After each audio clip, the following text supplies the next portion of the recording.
Assalamualaikum warahmatullahi wabarakatuh. Nama saya Indra Gunawan, NIM 2025-0105-039. Dalam kesempatan ini menjelaskan untuk 7 mata kuliah yang sudah dijalankan. Singkat saja, mulai pertemuan pertama adalah untuk mempresentasikan materi mengenai body knowledge dan isu-isu administrasi publik. Materi ini penting karena administrasi publik tidak hanya membahas kegiatan birokrasi pemerintah, tetapi juga membahas bagaimana negara mengelola polisinya, public service-nya, organisasi publik, resource, etik, serta hubungan antara pemerintah, masyarakat, dan sektor private.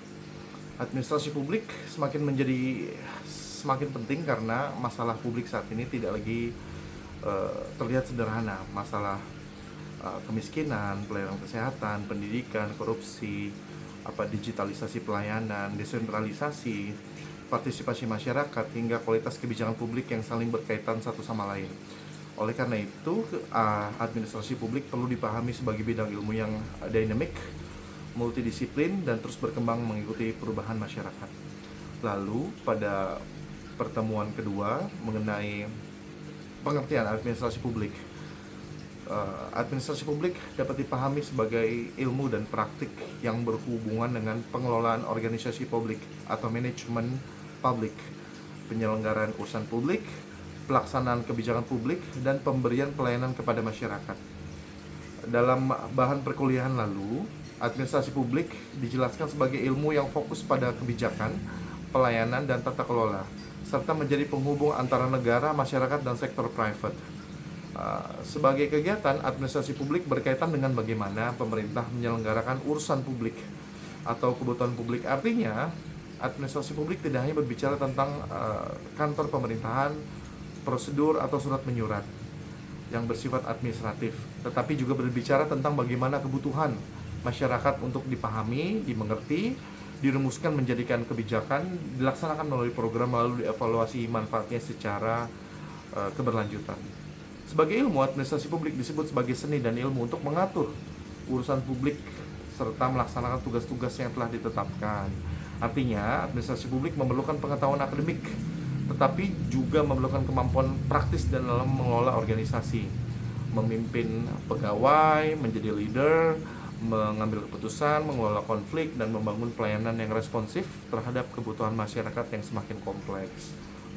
Kemudian yang ketiga, Body of Knowledge Administrasi Publik. Body of Knowledge Administrasi Publik adalah rangka keilmuan yang menunjukkan struktur utama dari administrasi publik. Dalam bahan kuliah yang diberikan oleh Bapak Dr. Wibawanto, dijelaskan bahwa konsep inti administrasi publik mencakup organisasi, manajemen, dan public policy. Proses utamanya mencakup formulasi, implementasi, dan evaluasi kebijakan. Sementara nilai dasar mencakup efisiensi, effectivity, keadilan, accountability, responsiveness, and public service. Administrasi publik juga merupakan ilmu yang bersifat multidisiplin, interdisiplin, dan transdisiplin. Multidisiplin berarti administrasi publik menggunakan berbagai ilmu lain seperti ilmu politik, hukum, ekonomi, manajemen, sosiologi, komunikasi, dan teknologi informasi.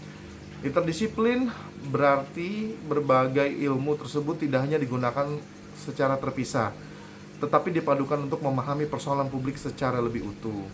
Transdisiplin berarti administrasi publik tidak hanya mengelola pengetahuan akademik, tetapi juga pengalaman masyarakat, pengalaman birokrat, dan reality empirik untuk menemukan solusi kebijakan yang lebih sesuai dengan kebutuhan publik.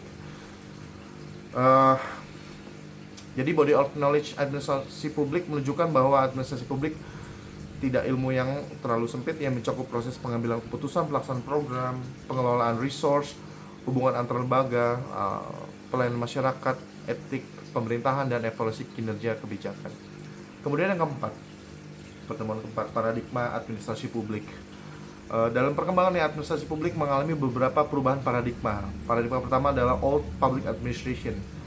Paradigma ini menekankan birokrasi, hierarki, aturan formal, kepatuhan prosedural, dan pembagian tugas yang jelas. Pada paradigma ini, pemerintah dipandang sebagai aktor utama dalam penyelenggaraan pelayanan publik. Kelebihannya adalah keteraturan, dan kepastian hukum. Tetapi kelemahannya adalah cenderung lebih kaku, lambat, dan kurang responsif terhadap perubahan masyarakat. Paradigma kedua adalah NPM atau New Public Management.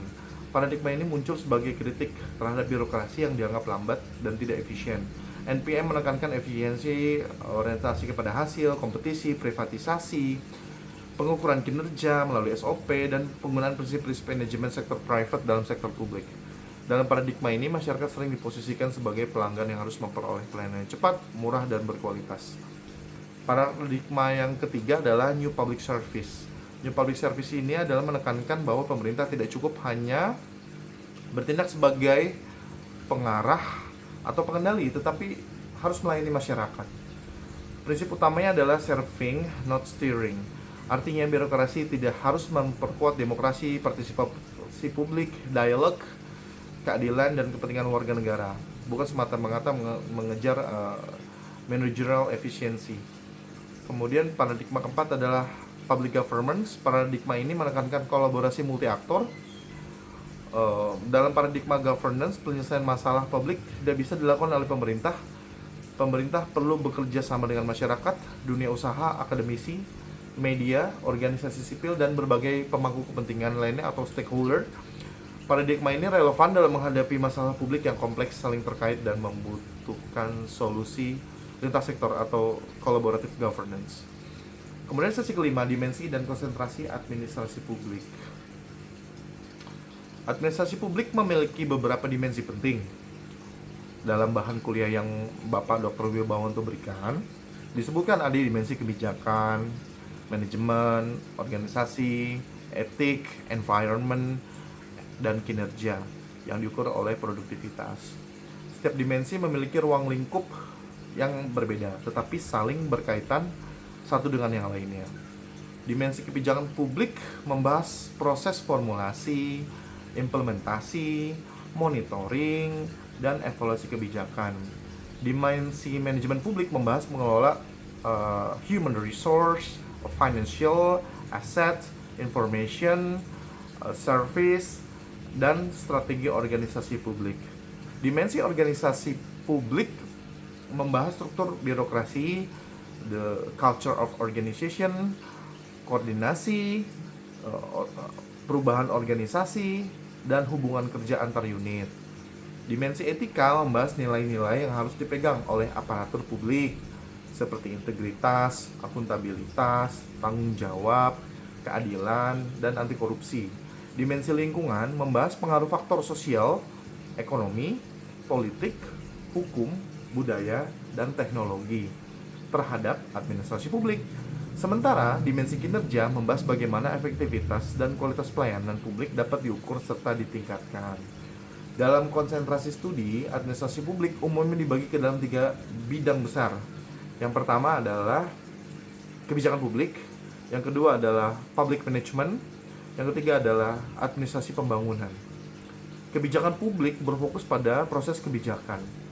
Manajemen publik berfokus pada pengelolaan organisasi dan resource. Administrasi pembangunan berfokus pada bagaimana administrasi negara mendukung proses pembangunan, baik pembangunan kelembagaan, pembangunan manusia, maupun pembangunan sosial dan ekonomi, dan ini bersikap secara koheren. Kemudian yang keenam, pertemuan isu-isu administrasi publik adalah isu administrasi publik adalah persoalan, topik, atau permasalahan penting dalam administrasi negara yang menjadi perhatian publik dan perlu dicarikan solusinya. Dalam bahan kuliah yang Bapak Dr. Wibawanto berikan kepada kami, isu dijelaskan sebagai sesuatu yang diperdebatkan, menjadi perhatian publik, atau menjadi masalah yang sulit terpecahkan. Isu administrasi publik muncul karena tuntutan masyarakat terhadap pelayanan yang lebih baik terus meningkat. Jadi ada permintaan dari masyarakat untuk memperbaiki kualitas pelayanan para birokrat, terutama masalah publik. Persoalan ini juga sering kali tidak berdiri sendiri.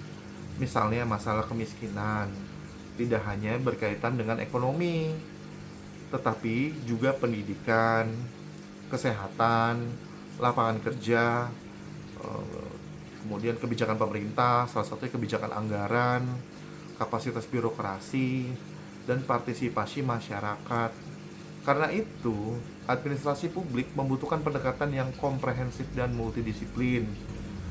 Kebijakan publik tidak jauh dari kebijakan pemerintah. Bagaimana pemerintah saat ini misalnya dolar sedang meninggi, terusnya berdampak kepada berbagai sektor publik, akhirnya bisa dapat memberikan dampak kepada publik yang tentunya ini dapat menjadi tolak ukur perhitungan dari masyarakat kepada publik, bagaimana kinerja pemerintah diukur dari kinerja yang dilakukan oleh pemerintah selama ini dan diukur dari kesejahteraan publik. Beberapa isu penting administrasi publik antara lain adalah isu kebijakan, reformasi kebijakan publik, partisipasi masyarakat, kualitas dan efektivitas kebijakan, serta kepalsuan kebijakan. Isu etika muncul karena setiap proses pengambilan keputusan publik mengandung pilihan nilai. Misalnya, apakah kebijakan lebih mengutamakan efisiensi atau keadilan? Apakah kebijakan lebih mementingkan kepentingan elit atau kepentingan masyarakat luas? Masyarakat di sini sudah bisa menilai mana kebijakan yang lebih kepada pro masyarakat, mana kebijakan yang lebih pro kepada elit. Contoh tentang kebijakan subsidi mobil listrik. Itu dengan subsidi yang begitu besar, bagaimana itu dilihat lebih pro ke masyarakat atau lebih pro kepada elit. Sedangkan penikmat mobil listrik adalah kaum-kaum elit yang ekonominya sudah cukup mapan, sehingga tidak menguntungkan untuk masyarakat ekonomi kelas bawah. Kemudian, isu reformasi kebijakan publik muncul karena pemerintah dituntut lebih responsif, lebih transparan, inovatif, dan berorientasi kepada hasil. Reformasi tidak hanya berarti mengubah struktur organisasi, tetapi mengubah cara berpikir organisasi, birokrasi agar lebih melayani masyarakat secara lebih baik, efektif, efisien, produktif, dan lebih berdampak kepada masyarakat. Kemudian yang ketujuh adalah kebijakan publik sebagai instrumen utama pemerintah. Kebijakan publik merupakan salah satu disiplin utama dalam administrasi publik. Kebijakan publik merupakan instrumen utama pemerintah untuk memecahkan masalah masyarakat dan memperbaiki kondisi kehidupan warga. Melalui kebijakan publik, pemerintah berupaya meningkatkan pendidikan, kesehatan, keamanan, lapangan kerja, kesejahteraan, dan kualitas pelayanan publik. Seharusnya berdampak kepada indikator-indikator makro lainnya. Yang tadi kalau misalnya pemerintah menerapkan kebijakan publik yang baik dan berdampak, seharusnya dolar tidak setinggi hari ini di angka 17.800 sekian. Kemudian, kajian kebijakan publik terdiri dari 3 proses utama, yaitu formulasi, implementasi, dan evaluasi. Formulasi kebijakan adalah proses ketika suatu masalah publik masuk ke dalam agenda pemerintah, dilakukan analisa, lalu dirumuskan menjadi pilihan kebijakan. Dalam tahap ini, pemerintah harus mempertimbangkan data, kepentingan pemangku kepentingan, kondisi politik, kapasitas anggaran, serta dampak kebijakan terhadap masyarakat. Tentu pemerintah ini sangat sulit untuk menyeimbangkan antara kepentingan berbagai pihak, masyarakat, politik, bisnis, dan sebagainya.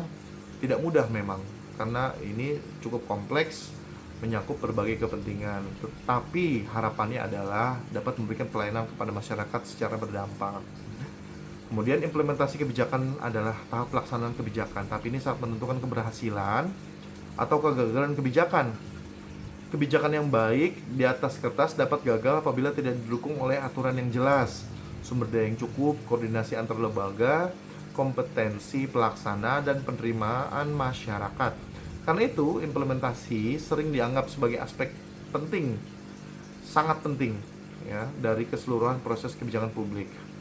Evaluasi kebijakan publik adalah proses menilai bagaimana kebijakan berhasil atau mencapai tujuan atau tidak.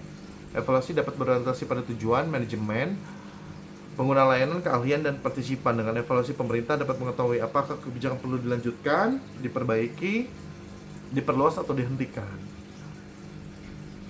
Kemudian, sebagai kesimpulan, administrasi publik adalah ilmu dan praktik yang sangat penting dalam kehidupan bernegara. Administrasi publik membahas bagaimana pemerintah mengelola organisasi, merumuskan kebijakan, melaksanakan program, memberikan pelayanan, menjaga etika, serta membangun tata kelola yang baik, good corporate governance. Body of knowledge administrasi publik menunjukkan bahwa bidang ini tidak berdiri sendiri, tetapi berkembang melalui pendekatan multidisiplin, interdisiplin, dan transdisiplin, sehingga publik juga terus berubah melalui berbagai paradigma, mulai dari old public administration, new public service, hingga public governance. Isu-isu administrasi publik akan terus berkembang mengikuti perubahan masyarakat. Karena itu, administrasi publik harus terus adaptif, responsif, etik, partisipatif, dan berorientasi kepada kepentingan publik. Demikian presentasi dari saya untuk tugas dari Bapak Wibawanto PhD. Kurang lebih saya mohon maaf. Wassalamualaikum warahmatullahi wabarakatuh.